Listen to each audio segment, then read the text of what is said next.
I grew up to study the brain because I have a brother who has been diagnosed with a brain disorder, schizophrenia.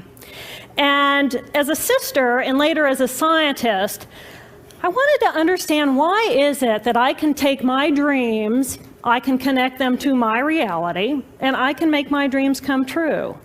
What is it about my brother's brain and his schizophrenia that he cannot connect his dreams to a common and shared reality, so they instead become delusion? So I dedicated my career to research into the severe mental illnesses. And I moved from my home state of Indiana to Boston, where I was working in the lab of Dr. Francine Bennis in the Harvard Department of Psychiatry. And in the lab, we were asking the question, what are the biological differences between the brains of individuals who would be diagnosed as normal control, as compared with the brains of individuals diagnosed with schizophrenia, schizoaffective, or bipolar disorder? So we were essentially mapping the microcircuitry of the brain, which cells are communicating with which cells, with which chemicals, and then in what quantities of those chemicals. So there was a lot of meaning in my life because I was performing this type of research during the day, but then in the evenings and on the weekends, I traveled as an advocate for NAMI, the National Alliance on Mental Illness.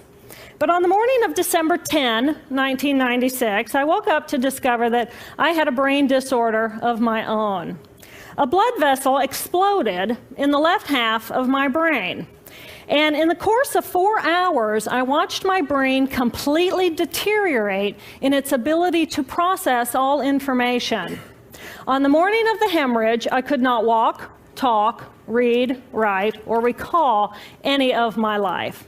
I essentially became an infant in a woman's body. If you've ever seen a human brain, it's obvious that the two hemispheres are completely separate from one another. And I have brought for you a real human brain.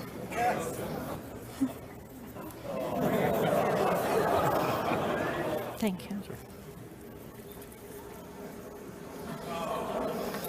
So this is a real human brain. This is the front of the brain, the back of the brain with a spinal cord hanging down. And this is how it would be positioned inside of my head. And when you look at the brain, it's obvious that the two cerebral cortices are completely separate from one another. For those of you who understand computers, our right hemisphere functions like a parallel processor, while our left hemisphere functions like a serial processor. The two hemispheres do communicate with one another through the corpus callosum, which is made up of some 300 million axonal fibers. But other than that, the two hemispheres are completely separate. Because they process information differently, each of our hemispheres think about different things, they care about different things, and dare I say, they have very different personalities. Excuse me. Thank you. It's been a joy. Our right human hemisphere is all about this present moment. It's all about right here, right now. Our right hemisphere, it thinks in pictures, and it learns kinesthetically through the movement of our bodies. Information in the form of energy streams in simultaneously through all of our sensory systems, and then it explodes into this enormous collage of what this present moment looks like, what this present moment smells like and tastes like, what it feels like, and what it sounds like. I am an energy being connected to the energy all around me through the consciousness of my right hemisphere. We are energy beings connected to one another through the consciousness of our right hemispheres as one human family. And right here, right now, we are brothers and sisters on this planet, here to make the world a better place. And in this moment, we are perfect, we are whole, and we are beautiful. My left hemisphere, our left hemisphere, is a very different place. Our left hemisphere thinks linearly and methodically. Our left hemisphere is all about the past, and it's all about the future. Our left hemisphere is designed to take that enormous collage of the present moment and start picking out details, and more details about those details. It then categorizes and organizes all that information, associates it with everything in the past we've ever learned, and projects into the future all of our possibilities. And our left hemisphere thinks in language. It's that ongoing brain chatter that connects me and my internal world to my external world. It's that little voice that says to me, hey, you got to remember to pick up bananas on your way home. I need them in the morning. It's that calculating intelligence that reminds me when I have to do my laundry. But perhaps most important, it's that little voice that says to me, I am. And as soon as my left hemisphere says to me, I am, I become separate. I become a single, solid individual, separate from the energy flow around me and separate from you. And this is a portion of my brain that I lost on the morning of my stroke.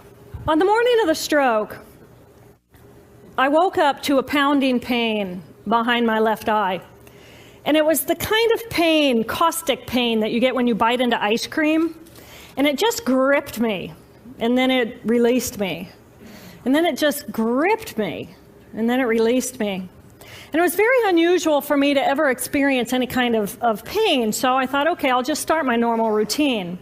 So I got up and I jumped onto my cardio glider, which is a full body, full exercise machine. And I'm jamming away on this thing, and I'm realizing that my hands look like primitive claws grasping onto the bar. And I thought, that's very peculiar. And I looked down at my body, and I thought, whoa, I'm a weird looking thing. And it was as though my consciousness had shifted away from my normal perception of reality, where I'm the person on the machine having the experience, to some esoteric space where I'm witnessing myself having this experience. And it was all very peculiar, and my headache was just getting worse, so I get off the machine, and I'm walking across my living room floor, and I realize that everything inside of my body has slowed way down. And every step is very rigid and very deliberate. There's no fluidity to my pace, and there's this constriction in my area of perception, so I'm just focused on internal systems. And I'm standing in my bathroom getting ready to step into the shower, and I could actually hear the dialogue inside of my body. I heard a little voice saying, okay, you muscles, you got to contract, and you muscles, you relax. And then I lost my balance, and I'm propped up against the wall.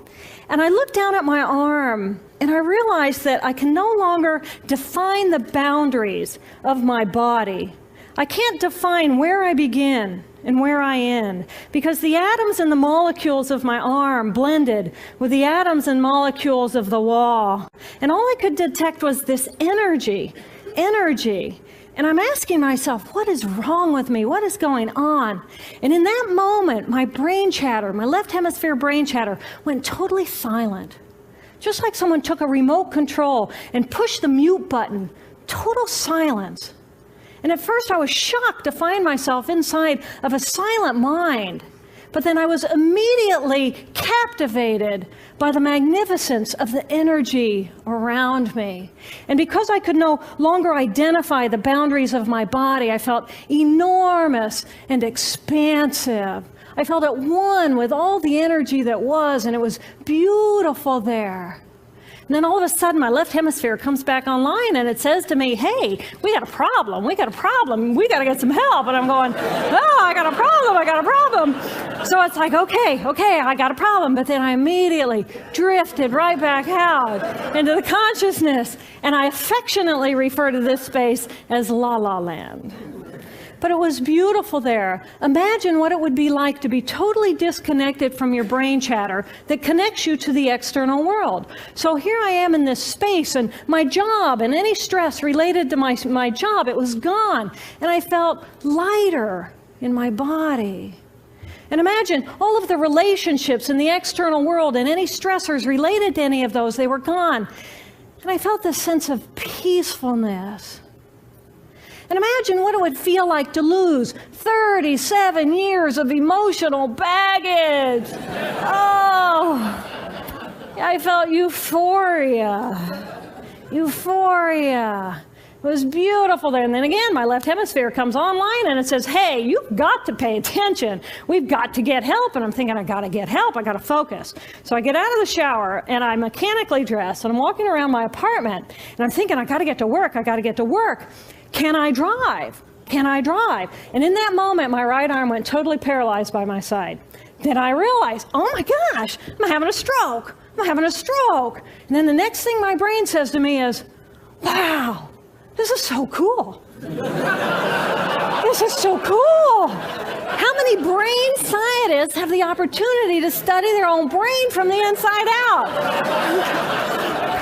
And then it crosses my mind, but I'm a very busy woman. I don't have time for a stroke. It's like, okay, I can't stop the stroke from happening, so I'll do this for a week or two, and then I'll get back to my routine. Okay, so I got to call help. I got to call work. I couldn't remember the number at work. So I remembered in my office I had a business card with my number on it. So I go into my business room, and I pull out a 3-inch stack of business cards. And I'm looking at the card on top. And even though I could see clearly in my mind's eye what my business card looked like, I couldn't tell if this was my card or not, because all I could see were pixels.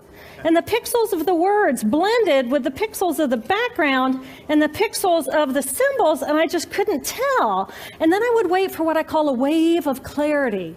And in that moment, I would be able to reattach to normal reality. And I could tell, that's not the card, that's not the card, that's not the card. It took me 45 minutes to get 1 inch down inside of that stack of cards. In the meantime, for 45 minutes, the hemorrhage is getting bigger in my left hemisphere. I do not understand numbers. I do not understand a telephone, but it's the only plan I have. So I take the foam pad and I put it right here. I take the business card, I put it right here, and I'm matching the shape of the squiggles on the card to the shape of the squiggles on the foam pad. But then I would drift back out into la la land and not remember if when I come back if I'd already dialed those numbers. So I had to wield my paralyzed arm like a stump and cover the numbers as I went along and push them so that as I would come back to normal reality, I'd be able to tell, yes, I've already dialed that number. Eventually, the whole number gets dialed, and I'm listening to the phone, and my colleague picks up the phone, and he says to me, and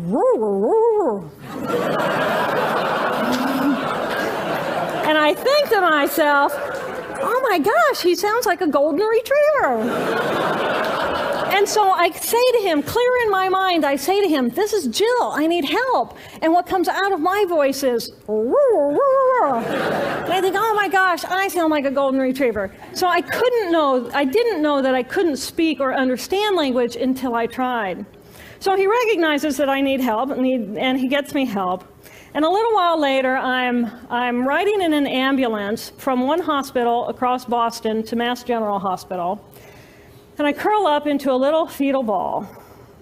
And just like a balloon with the last bit of air just right out of the balloon, I just felt my energy lift and I felt my spirit surrender.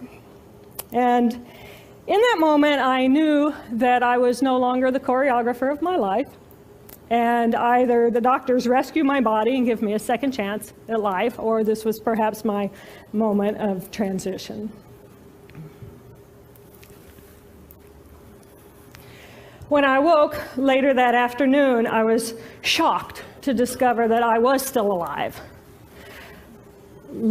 When I felt my spirit surrender, I said goodbye to my life, and my mind was now suspended between two very opposite planes of reality. Stimulation coming in through my sensory systems felt like pure pain. Light burned my brain like wildfire, and sounds were so loud and chaotic that I could not pick a voice out from the background noise, and I just wanted to escape. Because I could not identify the position of my body in space, I felt enormous and expansive, like a genie just liberated from her bottle. And my spirit soared free like a great whale gliding through a sea of silent euphoria. nirvana. I found nirvana. And I remember thinking there's no way I would ever be able to squeeze the enormousness of myself back inside this tiny little body. But then I realized, but I'm still alive. I'm still alive, and I have found nirvana. And if I have found nirvana and I'm still alive, then everyone who is alive can find nirvana. And I pictured a world filled with beautiful, peaceful, compassionate, loving people who knew that they could come to this space at any time and that they could purposely choose to step to the right of their left hemispheres and find this peace. And then I realized what a tremendous gift this experience could be. What a stroke of insight this could be to how we live our lives. And it motivated me to recover. 2.5 weeks after the hemorrhage, the surgeons went in and they removed a blood clot the size of a golf ball that was pushing on my language centers. Here I am with my mama, who's a true angel in my life. It took me 8 years to completely recover. So, who are we? We are the life force power of the universe with manual dexterity and 2 cognitive minds. And we have the power to choose moment by moment who and how we want to be in the world. Right here, right now, I can step into the consciousness of my right hemisphere where I am the life force power of the universe. I am the life force power of the 50 trillion beautiful molecular geniuses that make up my form, at one with all that is. Or I can choose to step into the consciousness of my left hemisphere, where I become a single individual, a solid, separate from the flow, separate from you. I am Dr. Jill Bolte Taylor, intellectual, neuroanatomist. These are the we inside of me. Which would you choose? Which do you choose? And when? I believe that the more time we spend choosing to run the deep inner peace circuitry of our right hemispheres, the more peace we will project into the world, and the more peaceful our planet will be. And I thought that was an idea worth spreading. Thank you.